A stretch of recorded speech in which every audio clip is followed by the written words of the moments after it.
আমন্ত্রণ জানাচ্ছি প্রবাস কণ্ঠ রাতের বুলেটিনে পাওয়ার্ড বাই জেএনজি কার্গো। শুরুতেই জানিয়ে দেব আজকের প্রধান শিরোনামগুলো। মালয়েশিয়া আগামীকাল বৃহত্তম আন্তর্জাতিক ধর্মীয় সম্মেলন। প্রবাসীদের ব্যবস্থাপনা উন্নত করতে নির্দেশ দিলেন মালয়েশিয়ার প্রধানমন্ত্রী আনোয়ার ইব্রাহিম। এবং মালয়েশিয়ায় গাউসিয়া কমিটি বাংলাদেশের ঈদ পুনর্মিলনী ও অভিষেক অনুষ্ঠিত। দেখছিলেন শিরোনাম, এবার বিস্তারিত। মালয়েশিয়া থেকে দেশে মালামাল পাঠানোর পাশে আছে প্রবাসীদের বিশ্বস্ত জেএমজি কার্গো অ্যান্ড লজিস্টিক্স। প্রতি শুক্রবার শিপমেন্টে মালামাল যাচ্ছে বাংলাদেশের 64 জেলায়, প্রতি কেজি মাত্র 26 রিঙ্গিত করে।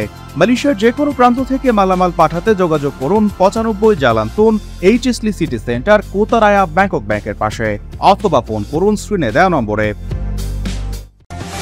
মালয়েশিয়ায় আগামীকাল মঙ্গলবার বৃহত্তম আন্তর্জাতিক ধর্মীয় সম্মেলন অনুষ্ঠিত হচ্ছে। মালয়েশিয়া সরকার এবং মুসলিম ওয়ার্ল্ড লীগ এই সম্মেলনের আয়োজন করেছে। এতে প্রধান অতিথি হিসেবে থাকবেন মালয়েশিয়ার প্রধানমন্ত্রী আনোয়ার ইব্রাহিম। রাজধানী কুয়ালালামপুরের পেতারিংয়ের সানওয়ে রিসর্ট হোটেলে স্থানীয় সময় সকাল 8:30টায় সম্মেলন শুরু হবে। সংঘাত ও সংঘর্ষের প্রেক্ষাপটে বিভিন্ন সভ্যতার মধ্যে সংলাপ, বৈশ্বিক ও সামাজিক শান্তি বিকাশে ধর্মীয় অবদানের গুরুত্ব, বিভিন্ন দেশ ও জনগণের মধ্যে বন্ধুত্ব ও সহযোগিতা বৃদ্ধি, মক্কা সনদের আলোকে উদ্যোগ গ্রহণের লক্ষ্যে এই সম্মেলনের আয়োজন করা হয়েছে। মালয়েশিয়ার বিদেশি কর্মীদের ব্যবস্থাপনা উন্নত করতে এবং কর্মশক্তিতে মালয়েশিয়ানদের অংশগ্রহণ বাড়ানোর জন্য ক্ষুদ্র ও মাঝারি শিল্প এসএমইর সাথে সম্পৃক্ততা বাড়াতে মন্ত্রণালয়গুলোকে নির্দেশ দিয়েছেন দেশটির প্রধানমন্ত্রী। মালয়েশিয়ার প্রধানমন্ত্রী দাতুশ্রী আনোয়ার ইব্রাহিম আজ এক ফেসবুক পোস্টে বলেছেন, ন্যাশনাল ইকোনমিক অ্যাকশন কাউন্সিলের বৈঠকে 2টি গবেষণাপত্র পর্যালোচনা করা হয়েছে। মালয়েশিয়ায় ক্ষুদ্র ও মাঝারি শিল্পের ক্ষমতায়ন এবং বিদেশি শ্রমের জন্য মাল্টি লেভেল লেভি মেকানিজম বা এমটিএলএম বাস্তবায়ন করতে হবে। আনোয়ার বলেন, কাগজপত্রের উদ্দেশ্য ছিল এসএমইর স্কেল এবং প্রতিযোগিতা সক্ষমতা বাড়ানো। তিনি বলেন, বৈঠকে সম্মত হয়েছে যে আলোচনা করা কাঠামোগত সমস্যাগুলোতে সরকারের হস্তক্ষেপমূলক পদক্ষেপ নেওয়া উচিত। এমটিএলএম বাস্তবায়নের বিষয়ে বিদেশি কর্মীদের শতাংশ মোট কর্মশক্তির 15% বেশি না হয় তা নিশ্চিত করার জন্য স্বল্প দক্ষ বিদেশি কর্মীদের ব্যবস্থাপনা ও নিয়ন্ত্রণ উন্নত করার জন্য একটি প্রক্রিয়া হিসেবে একাদশ মালয়েশিয়া পরিকল্পনার ধারণাটি চালু করা হয়। এই প্রচেষ্টায় 2024 সালের বাজেটে সরকার এই বছরের শেষ নাগাদ এমটিএলএম বাস্তবায়নের লক্ষ্য নির্ধারণ করেছে। আজ এক ফেসবুক পোস্টে এ সকল কথা জানিয়েছেন প্রধানমন্ত্রী আনোয়ার ইব্রাহিম। তিনি বলেন, বৈঠকে অর্থনৈতিক খাতের বৈশিষ্ট্য এবং দৃষ্টিভঙ্গি তুলে ধরা হয়েছে।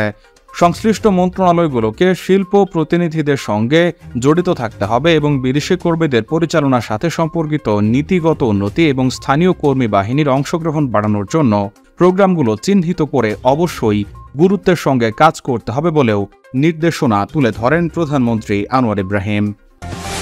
গাউসিয়া কমিটি বাংলাদেশ মালয়েশিয়া শাখার উদ্যোগে ঈদ পুনর্মিলনী ও নতুন কমিটির অভিষেক অনুষ্ঠিত হয়েছে। রোববার সন্ধ্যায় কুয়ালালামপুরের বুকিত বিনতাং পিঠাঘর রেস্তোরাঁয় এ উপলক্ষে আলোচনা সভা ও দোয়া মাহফিল অনুষ্ঠিত হয়। অনুষ্ঠানে সভাপতিত্ব করেন সংগঠনটির সভাপতি মোহাম্মদ আনোয়ার হোসেন এবং সঞ্চালনা করেন হাফেজ ইসমাইল হোসেন। অনুষ্ঠানে প্রধান আলোচক হিসেবে উপস্থিত ছিলেন ইউনিভার্সিটি অব মালয়ার পিএইচডি গবেষক মাওলানা মোহাম্মদ হোসাইন আজহারি। অনুষ্ঠানে আরও বক্তব্য রাখেন সংগঠনের উপদেষ্টা রফিকুল ইসলাম খান, জাহেদ ইকবাল, জাকির হোসেন, গাউসিয়া কমিটি বাংলাদেশ মালয়েশিয়া শাখার সহসভাপতি মোহাম্মদ রফিক, সহসভাপতি মোহাম্মদ জাকারিয়া, সাধারণ সম্পাদক নাইম উদ্দিন, মোহাম্মদ জুনায়েদ, তারেক আলম চৌধুরী, তাজ উদ্দিন, গোলাম মুস্তফা, টুকু সর্দার, জামাল, ইব্রাহিম, টিপু, সোহেল, নাজিম উদ্দিন, মুর্শেদ, মিজান, আরিফ, রুবেল, দেলোয়ার প্রমুখ। আলোচনা সভায় বক্তারা আহলে সুন্নাত ওয়াল জামাত আদর্শে পরিচালিত একমাত্র তরিকত সংগঠন গাউসিয়া কমিটি বাংলাদেশের কার্যক্রমকে মালয়েশিয়ার সর্বত্রে ছড়িয়ে দিয়ে দিন ও মাযহাব মিল্লাতের খেদমতকে আরও বেগবান করার অঙ্গীকার ব্যক্ত করেন।